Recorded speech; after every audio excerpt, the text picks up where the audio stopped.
శ్రీమాత్రే నమః. లలితా సహస్రనామం వ్యాఖ్యానం సిరీస్లో భాగంగా ఈరోజు మనం వక్త్రలక్ష్మీ పరివాహ చలన్మీనావలోచన అనే నామం గురించి తెలుసుకోబోతున్నాం. అమ్మవారి ముఖారవిందం అనే సరస్సులో ఆమె కళ్ళు కదిలే చేపల్లా ఎలా ప్రకాశిస్తున్నాయో చాగంటి వారు ఎంతో అద్భుతంగా వివరించారు. భక్తి రసంతో నిండిన ఆ వివరణని ఇప్పుడు మనం విందాం. వసిన్యాది దేవతలు అంటారు అమ్మవారిని వక్త్రలక్ష్మీ పరివాహ చలన్మీనాభలోచన అని పిలిచారు. అమ్మవారి యొక్క కన్నుల గురించి మాట్లాడుతున్నారు. ఆ మాట్లాడేటప్పుడు వాళ్ళు మొట్టమొదట మాట్లాడినటువంటి అమ్మవారి యొక్క నేత్ర వైభవం దేనితో అనుసంధానం చేశారంటే, అమ్మవారి ముఖమునందు ఉండేటటువంటి కాంతి ఒక ప్రవహిస్తున్నటువంటి సరస్సుగా మీరు భావన చేస్తే, కదలికలతో కూడి ప్రవాహంతో ఉన్నటువంటి సరస్సుగా మీరు భావన చేస్తే, అందులో ఉన్నటువంటి చాప పిల్లలే ఆమె యొక్క కన్నులు. నీటి ప్రవాహానికి అందం పూర్ణత్వం ఎప్పుడు కలుగుతుంది అంటే, అందులో చాప పిల్లలు ఉన్నప్పుడే కలుగుతుంది. అయితే మీరిక్కడ ఒక విషయాన్ని కొంచెం గమనించవలసి ఉంటుంది. వక్త్రలక్ష్మీ పరివాహ చలన్మీనాభలోచన అని పిలిచినప్పుడు, ఇప్పుడు అమ్మవారి యొక్క ముఖాన్ని ఒక ప్రవాహంతో, దీప్తి కాంతితో కూడినటువంటి ఒక ప్రవాహంగా, ఒక సరస్సుగా, ఒక సరోవరంగా భావన చేస్తే, అందులో ఉన్నటువంటి చాప పిల్లలు కన్నులు. కన్నులు చాప పిల్లలైతే ఉపమాన ఉపమేయ సంబంధము దేనికి పడింది? కన్నులకు చాపలకు పడింది. కాబట్టి ఇప్పుడు అమ్మవారి కన్నులు చాపలైతే, మీరు దాన్ని సంస్కృతంలోకి మారిస్తే కన్నులను అక్షి అని పిలుస్తారు. కాబట్టి చేపలను మీనములు అంటారు. కాబట్టి ఆ నామము యొక్క పేరు కన్నులను ఒక్కదాన్ని తీసి పక్కన పెట్టి సంస్కృతంలోకి తర్జుమా చేసి చూసుకుంటే అది మీనాక్షి కదండి. కానీ ఈ నామాన్ని లలితా సహస్రనామ స్తోత్రంలో వసిన్యాది దేవతలు ఎక్కడైనా వాడారా? ఎన్నో నామాలు చెప్పారు అమ్మవారికి. కామాక్షి, కళ్యాణి, కదంబ వనవాసిని, రాజరాజార్చిత, రాజరాజేశ్వరి, ఇన్ని నామాలు చెప్పారు. కానీ మీనాక్షి అన్న నామాన్ని మాత్రం ఎక్కడా చెప్పలేదు.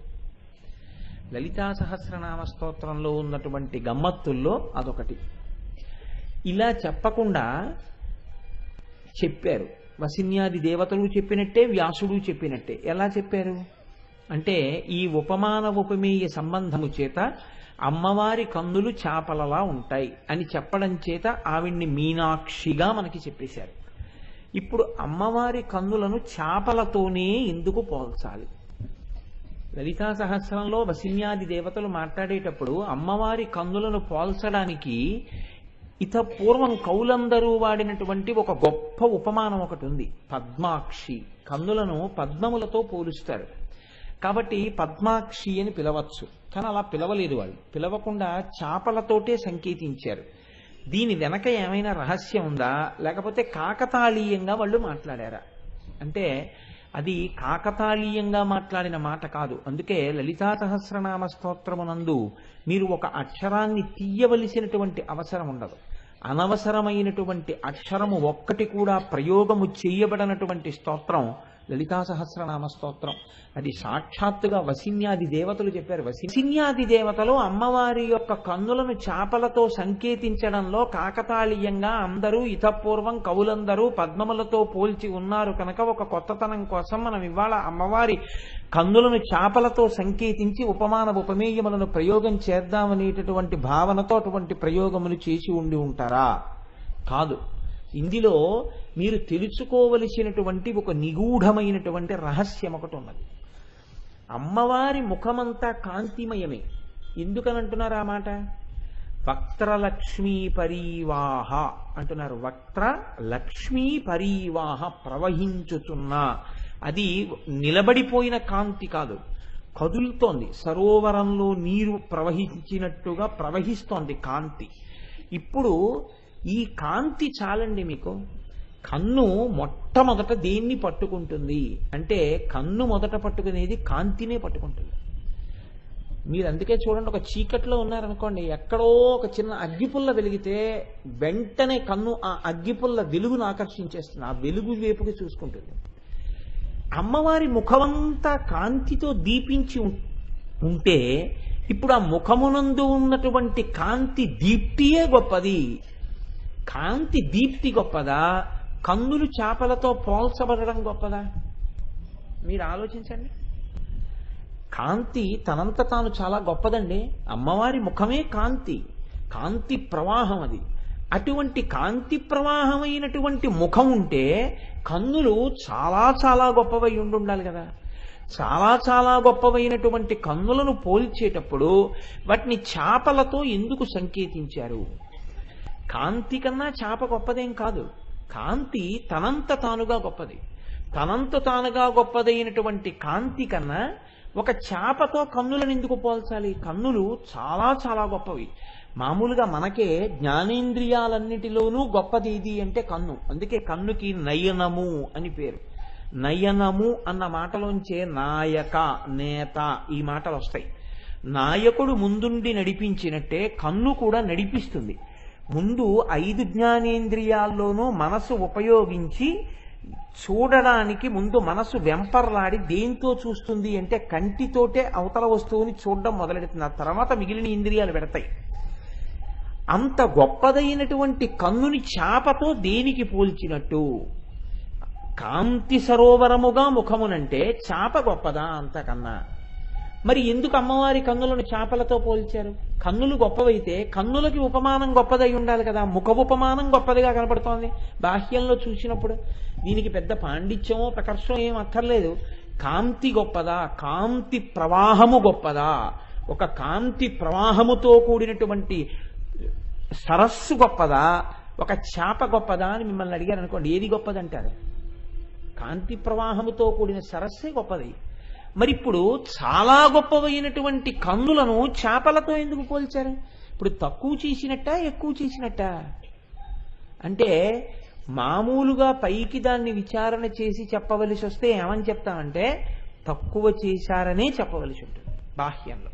కానీ ఇక్కడే నేను మీతో మనవి చేసినటువంటి విషయం, లలితా సహస్రంలో ఉండే నామముల యొక్క చమత్కారం ఎక్కడుంటుందంటే మీరు పైన ఉండేటటువంటి అర్థం చూస్తే ఒక స్థాయిలో అనుభవిస్తారు. దాన్ని మీరు బాగా ధ్యానం చేసి ఆలోచన చేస్తే మీకు దొరికేటటువంటి అమృతం వేరుగా ఉంటుంది.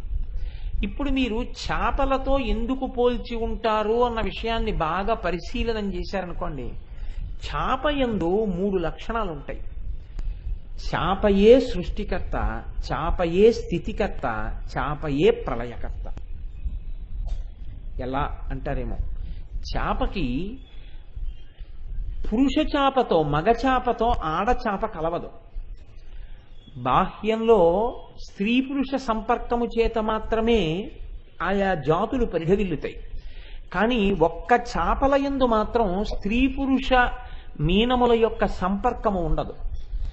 సృష్టి చెయ్యాలి, చేపల్ని కనాలి అనేటటువంటి కోరిక కలగగానే ఆడచాప మగచాప వంక, మగచాప ఆడచాప వంక ఆ సంబంధమైన కోరికతో చూస్తాయి. చూడగానే ఆడచాపకి తన సంతానాన్ని పెంచగలిగినటువంటి శక్తి ఉద్భుతమవుతుంది. ఇప్పుడు చేప పిల్లలు వచ్చాయి. సృష్టికర్త సృష్టి ఎలా చేసింది? స్త్రీ పురుష సంపర్కంతో చేయలేదు, కేవలము చూపులతో చేసింది. 2, ఇప్పుడు పిల్లల్ని పోషించాలి. పోషణ చెయ్యవలసి వస్తే చేప స్తన్యం ఇవ్వదు. లోకంలో అన్నీ ఏం చేస్తాయంటే స్తన్యం ఇచ్చి పోషిస్తాయి పిల్లల్ని. కానీ ఒక్క చేప మాత్రం ఆకలి గొని ఇంకా ఆహారం తినడం చేత కానటువంటి చిన్ని చేప పిల్ల ఆకలితో అమ్మవంక చూస్తే, నీకు ఆకలిగా ఉందా నాన్న, నీ ఆకలి తీరుగాక అని చేప చూస్తుంది. ఆడచాప తన పిల్లలన్నిటి వంక ఇలా తలడి తిప్పి చూస్తే చిన్ని చిన్ని చేప పిల్లలన్నిటికీ కడుపు నిండిపోతుంది. ఇది ఈ సృష్టిలో ఆశ్చర్యకరమైనటువంటి విషయం. తన చూపులతో పోషిస్తుంది చేప తన పిల్లల్ని. అందుకే స్థితికర్త. చేపకి ఆహారం చేపే. చేపని మింగేస్తుంది. చిన్న చేపను పెద్ద చేప అని ఎక్కడో విన్నాను నేను.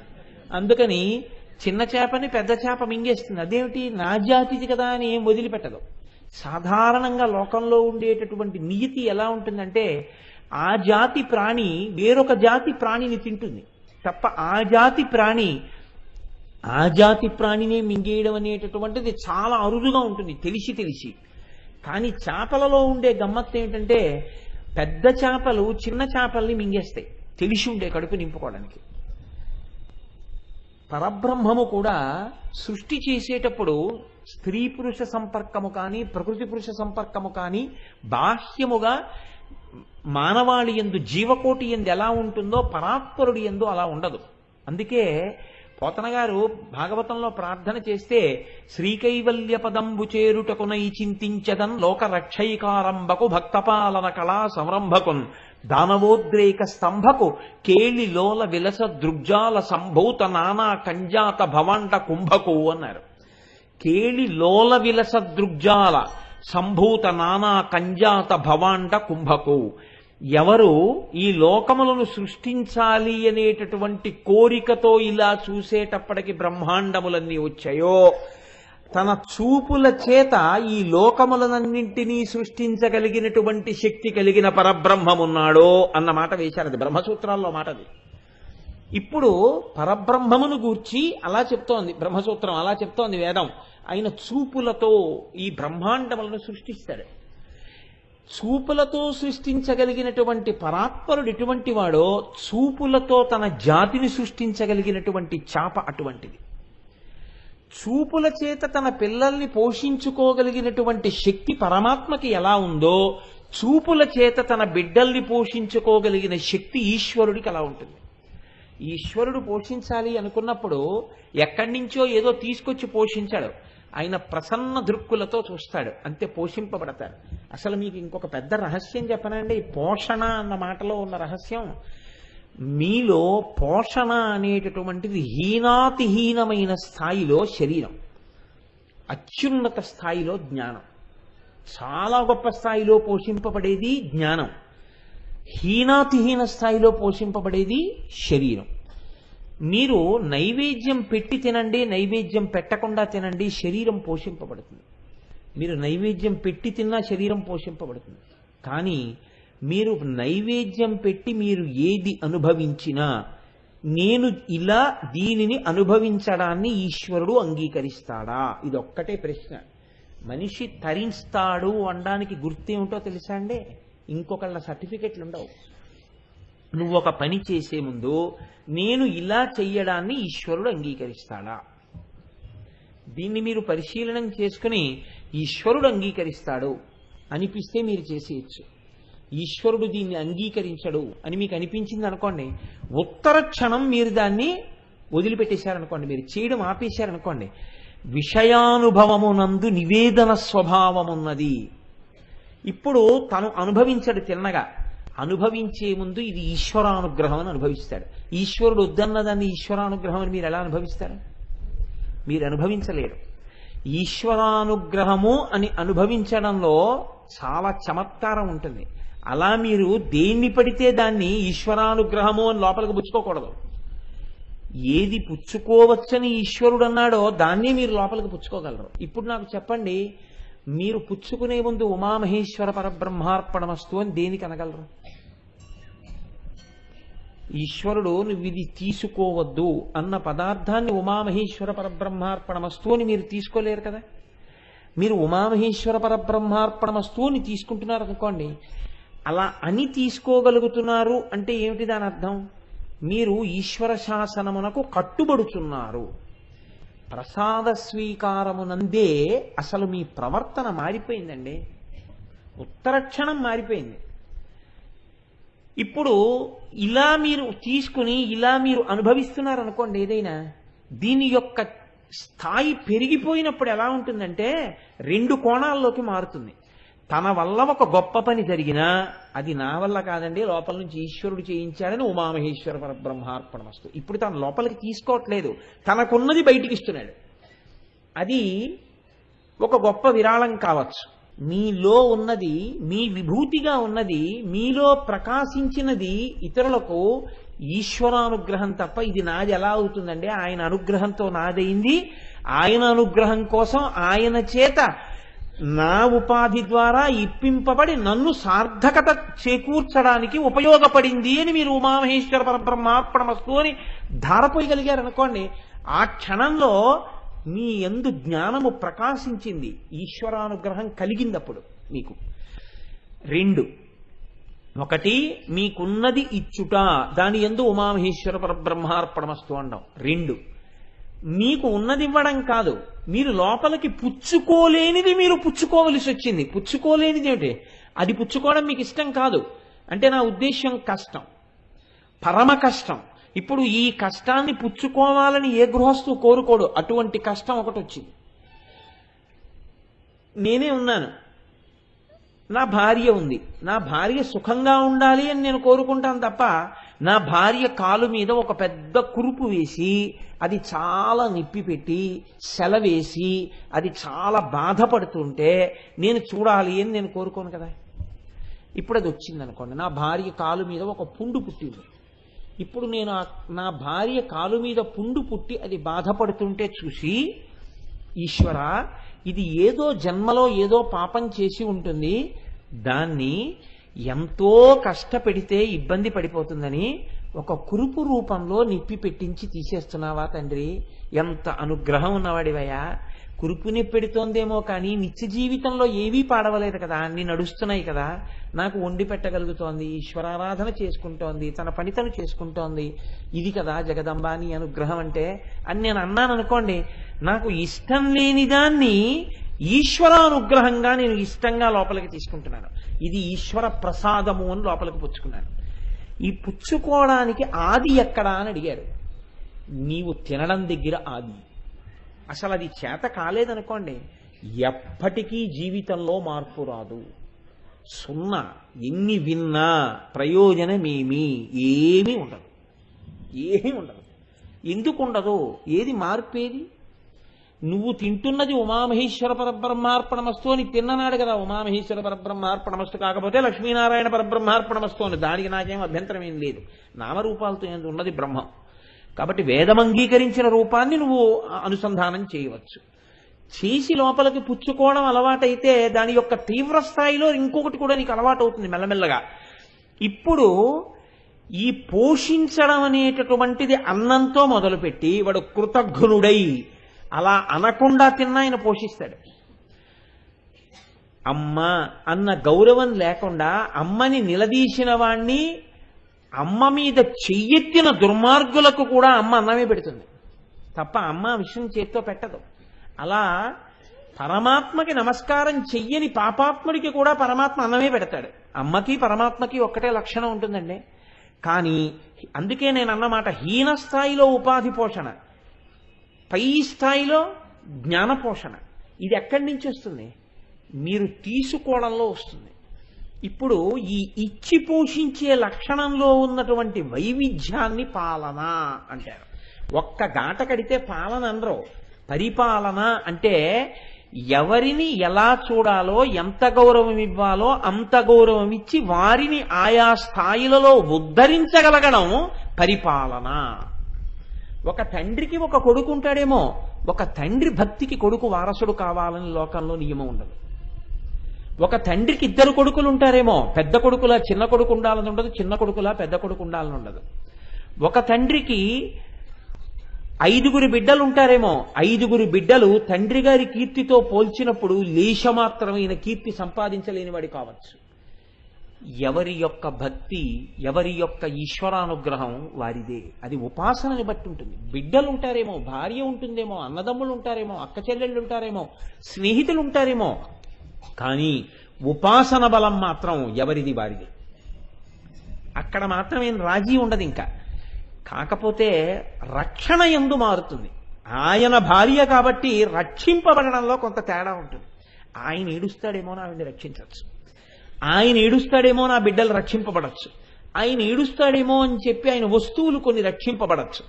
కానీ ఆయన ఉపాసన ఆయనతో ఉన్న వాళ్ళకి కూడా రావాలి అంటే అలా రావాలని నియమం ఏం లేదు. ఒక్కొక్కసారి ఎలా ఉంటుందంటే, ఒకే ఇంట్లో బతుకుతూ భార్యకున్నంత భక్తితో ఆవిడ తరించిపోతున్నట్టు భర్త తరించలేడు.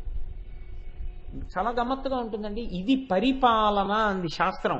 ఇది స్థితికారుడంటే కేవలం అన్నం పెట్టి పోషించేయడం కాదు. ఈ స్థాయిలో పోషణ చేసేటప్పుడు పైకి చూసినప్పుడు ఎలా ఉంటుంది?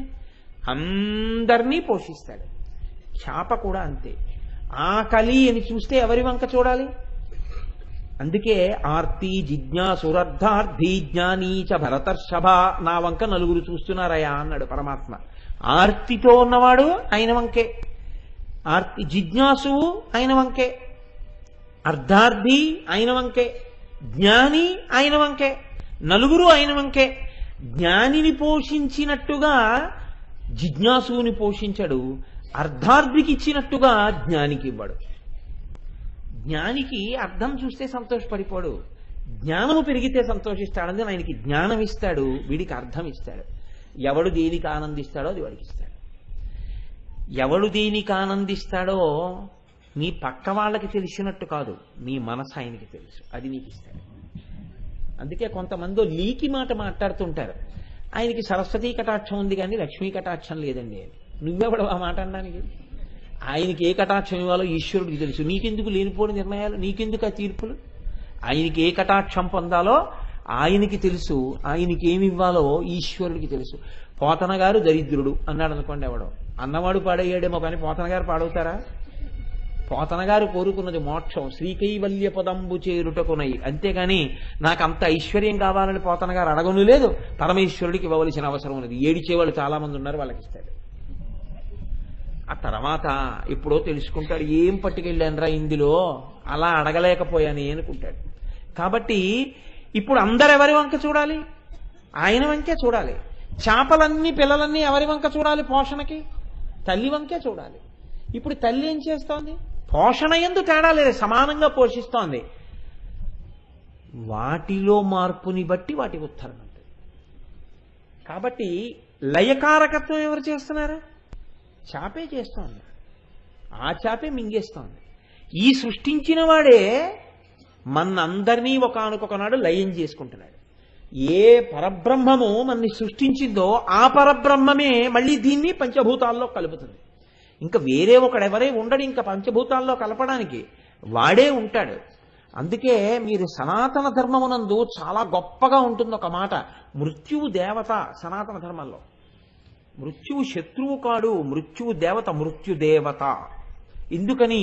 నీ శరీరము జర్జరీభూతమైపోయి మంచంలోంచి లేచి మలమూత్రములు విసర్జించలేని స్థితిలో కూడా ఇంకా పాడుగూడు పట్టుకుని వేలాడుతుంటే, చాలేవయా ఏం చేసావు దీంతో, ఇంకేం చేద్దామని ఇంకొకటి ఇస్తాను, అందులో ఏమైనా ఏడిస్తే ఏడని విడిపించేవాడు ఎవడో, వాడు దేవత. లేకపోతే అందులో పడి ఉంటావు ఆ గూట్లో. విడిపించాడు కాబట్టి వాడు దేవతేనయా అన్నారు అంతే. సనాతన ధర్మము యొక్క కోణం అలా ఉంటుంది తప్ప ఎవ్వరినీ అసలు వేరు కోణంలో చూడడం అన్నది సనాతన ధర్మానికి ఉండదు. ఇంద్రియ లౌల్యం ఎవరికి ఉంటుందో వాళ్లే చాలా దైన్యమునందున్నవాడిగా చూస్తుంది శాస్త్రం. వాడు ఉద్ధరింపబడాలని కోరుకుంటుందంతే. కనుక ఇప్పుడు లయ ఎవరు చేస్తున్నారు? చాపే చేస్తోంది. ఆడచాపయే పోషించినట్టు, ఆడచాపయే సృష్టించినట్టు, ఆడచాపయే తినేసినట్టు. అమ్మవారి కన్నులు చాపలైతే ఆవిడ తన చూపులతో సృష్టిస్తోంది, తన చూపులతో పోషిస్తోంది, తన చూపులతో లయం చేస్తోంది. ఇది మీనాక్షి.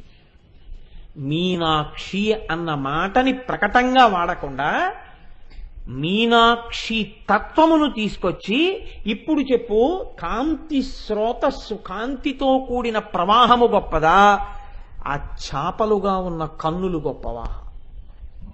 ఆ కన్నులే గొప్పవి. సృష్టి స్థితి లయ ఇప్పుడు ఆ కంటిలో ఉన్నాయి. ఆ కంటి శక్తి అది. మన కంటికే ఉంది. మన కంటికి రెండే శక్తులు. ఇది నాదైతే బాగుండునో, అవలేదు కనురాపు, అయింది వ్యామోహం, అంతే. రెండే శక్తులు. అమ్మవారికి అంత గొప్ప శక్తులన్నీ ఆవిడ కంట్లో ఉన్నాయి. అందుకని మీనముతో తప్ప సంకేతించడానికి వీలు కాక ఇంకా మీనాక్షి అన్నారు. ఇప్పుడు ఆ మీనాక్షి చూపులతో పోషించి చూపుల యొక్క కారుణ్యము చేతనే ఇక్కడ నిలబడిపోయింది. అలా నిలబడిపోయిన తల్లికి చేసిన ప్రస్తుతియే వక్త్రలక్ష్మీ పరివాహ చలన్మీనాభలోచన. ఇప్పుడు చెప్పండి, ఈ నామం గురించి చెప్పుకుంటూ, ఈ నామం గురించి వింటూ అది మీనాక్షియే అని మీరు అన్న మరుక్షణంలో మీ మీద ఎవరి చూపులు పడుతున్నాయి? మీనాక్షి అమ్మవారి చూపులు పడుతున్నాయి. మీనాక్షి సృష్టిస్తుంది, పోషిస్తుంది, లయం చేస్తుంది. మీ అజ్ఞానాన్ని లయం చేస్తుంది, మిమ్మల్ని పోషిస్తుంది. కోరికలు ఉన్నటువంటి వాళ్ళకి అయ్యో వంశం రాలేదన్న కోరిక, పిల్లలు పుట్టలేదన్న కోరిక, ఇటువంటి కోరికలు ఉన్నవారి యందు ఆ కోరికలు తీరేటట్టుగా ప్రకాశింపచేస్తుంది. కాబట్టి ఇన్ని ఏకకాలమునందు ఇయ్యగలిగిన తల్లి, అక్కడి నుంచి చూసి ఇక్కడ కోరికలు తీర్చగలిగిన తల్లి. కాబట్టి ఆ మీనాక్షి అన్న నామము అంత గొప్ప నామము. విన్నారు కదా చాగంటి గారి అద్భుతమైన వివరణ. అమ్మవారి కటాక్షం మనపై ఉండాలని కోరుకుంటూ ఈ నామం వివరణ మీ అందరికీ నచ్చిందని ఆశిస్తున్నాను. చాగంటి గారి ప్రవచనాల్లో ఇటువంటి మరిన్ని ఆధ్యాత్మిక విషయాలను తెలుసుకోవడానికి మన ఛానల్ని సబ్స్క్రైబ్ చేసుకోండి. రేపు మరొక నామంతో కలుద్దాం. సర్వేజన సుఖినో భవంతు.